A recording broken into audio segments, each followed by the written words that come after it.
Once upon a time there was a rich man whose wife was seriously ill. When she felt like she was about to die, she called her only daughter to her bedside and advised, "My dear child, you must work hard and be polite. I will always be by your side.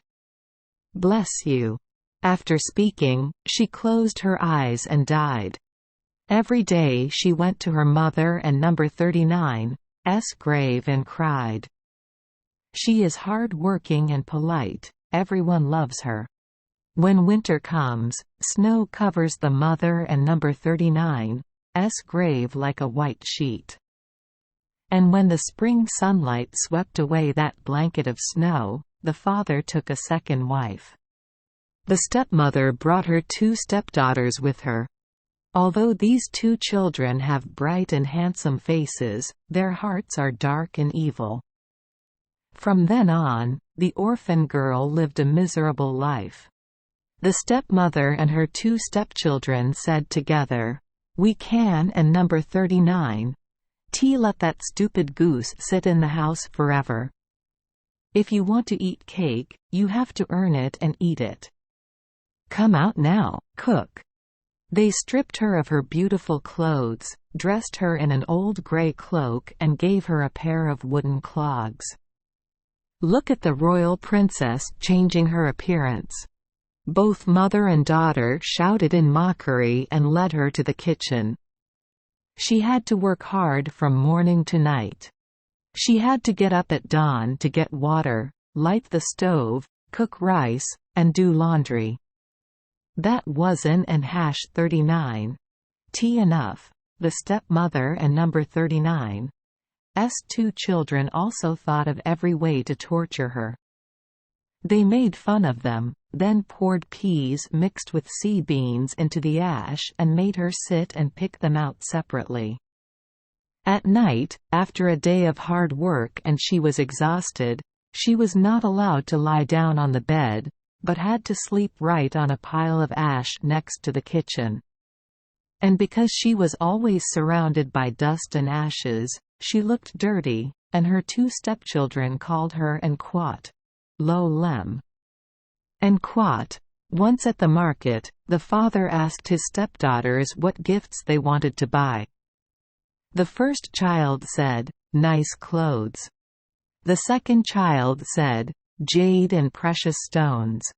Father asked again, "And you, Cinderella, what do you want?" "Father, on the way home, if any tree branch hits your hat, please break it for me."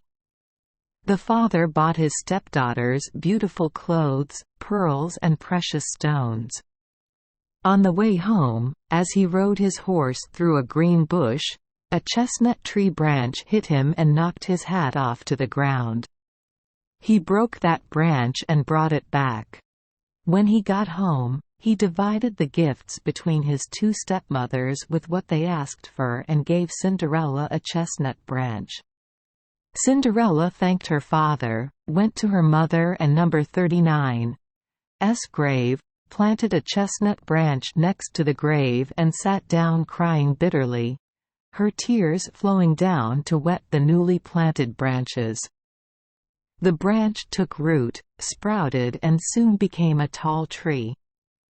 Every day Cinderella visited her mother and number 39's grave 3 times, cried and prayed to her mother, and every time a white bird flew and sat on a tree branch.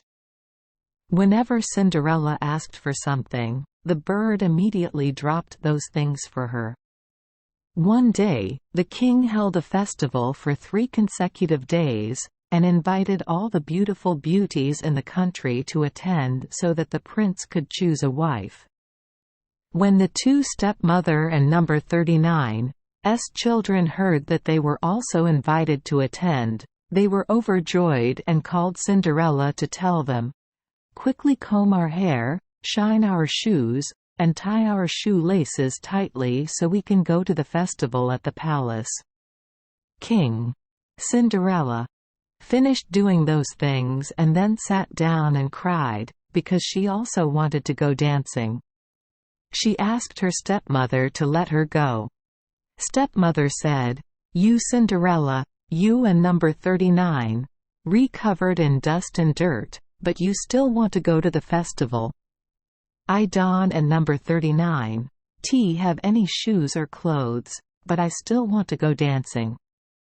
Cinderella begged, but her stepmother said, "I just poured a bucket of sea beans mixed with ashes. If you can pick it up in 2 hours, then let it go." The little girl went through the back door and into the garden calling, "O gentle dove, O turtle dove, all the birds in the sky, come over here and pick it up for me. Put the good beans in the pot. Put the bad beans in the pot." Kite bird. Immediately a pair of white pigeons flew through the kitchen window and swooped down, followed by a turtle dove. Then all the birds in the sky swooped down around the ash pile. The pigeon cooed and began pecking repeatedly, pecking, picking up the good seeds and putting them in the pot. In less than an hour, the bird finished picking it up. After finishing, the bird took off and flew away. The girl brought beans to her stepmother, secretly happy that she would be allowed to go to the ball. But the stepmother said, "Don and number 39, go anywhere. Cinderella, you Don and number 39, have dance clothes and go dancing, people will make fun of you." When she saw the girl crying, her stepmother said, "If you pick up 2 measures of sea beans from the ash in an hour, I will let you go with me." At that time, the stepmother thought, "Surely he will never finish picking it up." After her stepmother dumped the beans in the ashes, the girl went through the back door to the garden and called again, "O gentle dove, O turtle dove, all the birds in the sky, fly here and help me pick it up. Put good beans in the pot. Put bad beans in the bird and number 39's nest." Immediately a white dove flew through the kitchen window and swooped down, followed by a turtle dove. Then all the birds in the sky swooped down around the ash pile. The pigeon cooed and then began pecking repeatedly, pecking, pick. Then the other birds also took turns pecking to pick up the good seeds and put them in the pot. In less than half an hour, the bird finished picking it up and took off. Then the girl brought the beans to show her stepmother, happily believing that this time she would be allowed to go to the ball. But the stepmother said, "It and number 39's useless, my child. You can and number 39 go with me, because you Don and number 39 have dance clothes to go dancing. Are you going to make us humiliate because of you?" Having said that, she turned around and hurriedly left with her 2 arrogant children. When there was no one left at home, Cinderella went to her mother and number 39's grave, stood under the chestnut tree and called out, "Tree, please shake, drop down your silver and yellow clothes." The bird gave her a set of clothes embroidered with gold and silver, and a pair of silk slippers embroidered with silver thread. She quickly got dressed and went to the festival. Her stepmother and 2 daughters did not recognize her, thinking she was a princess from a foreign country, because she looked so beautiful in a yellow dress. The mother and children did not expect it to be Cinderella. They thought she was at home and was now busy picking beans out of the ashes. The prince walked towards her, held her hand and danced. The prince didn't and #39 want to dance with anyone else, so he refused to let go of her hand. If anyone came to invite her to dance, he would say, "This is my dancer." At night when she wanted to go home, the prince said, "Let me come with you, I want to take you home." He really wanted to know whose family this beautiful girl was. Nearing the house, she let go of the prince and number 39's hand and jumped into the pigeon coop. The prince waited forever, and when his father arrived, he told him about the strange girl who had jumped into the pigeon coop. The old man thought, could that be Cinderella? Then he took an axe and a hook and split the pigeon coop in two. But there was no one in there.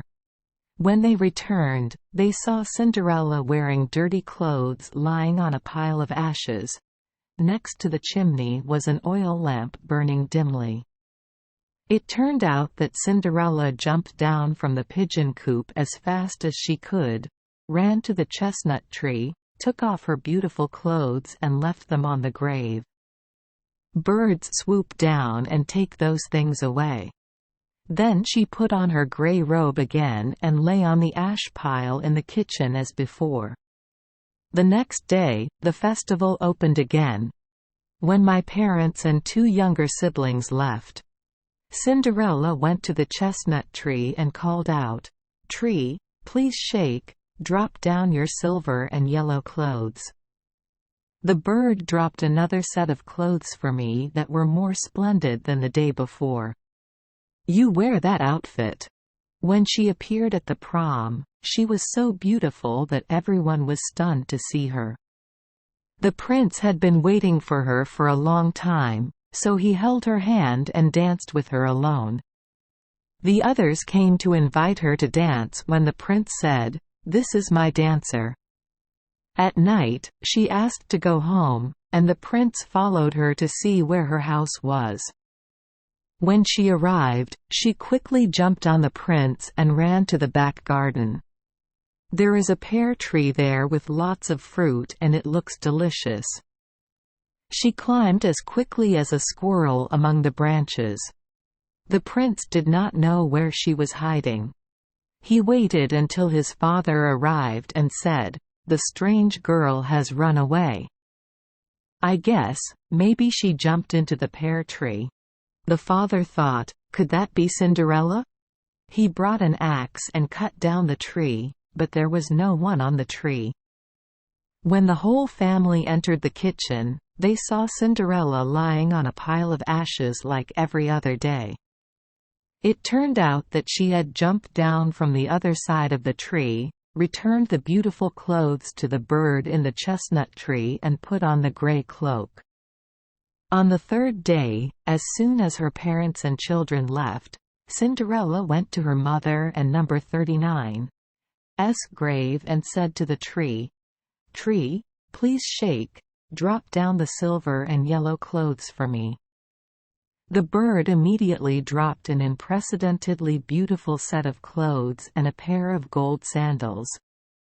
Wearing that outfit, she went to the prom. Everyone was surprised and gaped.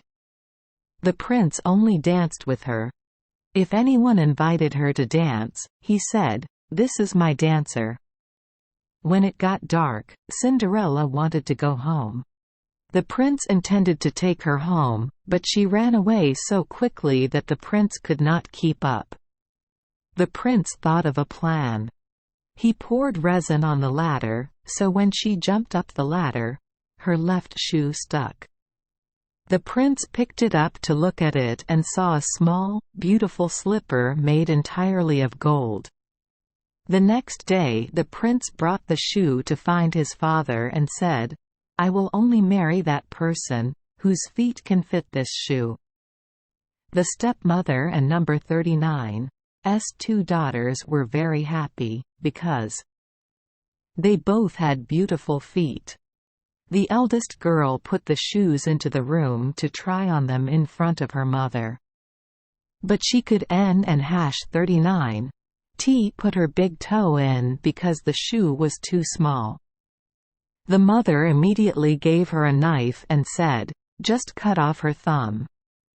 When you are already a queen, there is no need to walk anymore." She immediately cut off her big toe, tried to stuff her foot into the shoe, then gritted her teeth and endured the pain until she appeared to the prince. The prince accepted her as his bride and carried her on his horse. Along the way, the two had to pass by the grave. A pair of doves perched on a chestnut tree and sang, "Ruck-dee-chuck, ruck-dee-cuck." Blood seeped into her shoes, because her legs are so long, the real bride is still in the house. The prince glanced down at her feet and saw that blood was still flowing. He immediately turned his horse around, took the fake bride home and returned it to her parents, saying, "This is not the real bride." Then he gave the comedy to his younger sister to try. The younger girl went into the shoe-fitting room and luckily all her toes fit through, but the heel was too big. The mother gave her a knife and said, "Just cut off a piece of the heel. When you are a queen, you will never have to go barefoot again." She cut off a piece of her heel, put her foot in the shoe, gritted her teeth to endure the pain, and went out to meet the prince. The prince accepted her as his bride and carried her on his horse. Along the way, the two had to pass by the grave. A pair of doves perched on a chestnut tree and sang, "Ruck-dee-chuck, ruck-dee-cuck." Blood seeped into her shoes, because her legs are so long, the real bride is still in the house. The prince looked down at her feet and saw that blood was still flowing. He immediately turned his horse around, took the fake bride home and returned it to her parents, saying, "This is not the real bride either. Are there any other daughters in the family?" The father replied, "No, my prince. When my first wife passed away, she left behind a pale, dirty daughter. That kind of thing cannot be a bride." The prince told him to call the girl out. Stepmother interrupted, "Your Highness, that and number 39's impossible. It and number 39's so dirty that we can and number 39's show it to the prince." The prince insisted on calling Cinderella up. She washed her face, hands and feet, and bowed to the prince. The prince gave her the golden slipper. She sat on the stool, took her foot out of the heavy shoe, and put her foot into the shoe and it fit perfectly. When she stood up, the prince saw her face and immediately recognized the beautiful girl who had danced with him and shouted, "The real bride is here." The stepmother and her two daughters turned pale with fear and anger. The prince carried Cinderella on his horse and went away. As the two of them rode through the chestnut tree, the pair of doves sang, "Ruck-dee-chrysanthemum, ruck-dee-chrysanthemum." There is no blood in the comedy. The feet are just as printed. The true bride, the prince brought her home. After singing, a pair of doves flew and perched on Cinderella and number 39's shoulders, one on the left, the other on the right. When the prince and number 39's wedding was held, his two sisters also came to flatter him, hoping to enjoy wealth. When the bridal party arrived, the eldest sister went on the right, and the younger sister went on the left. The pigeons pecked each girl and lost one eye. Then when they returned, the older sister went to the left. The younger sister went to the right, and the pigeons pecked each of them and lost another eye. Both sisters were blind for life, as punishment for their crimes and lies. Thank you for joining us for today's fairy tale. We hope these stories bring joy and meaning to your day. If you love our channel, please hit the subscribe button so you won't miss any exciting tales. Wishing you a good night and sweet dreams. See you in the next story.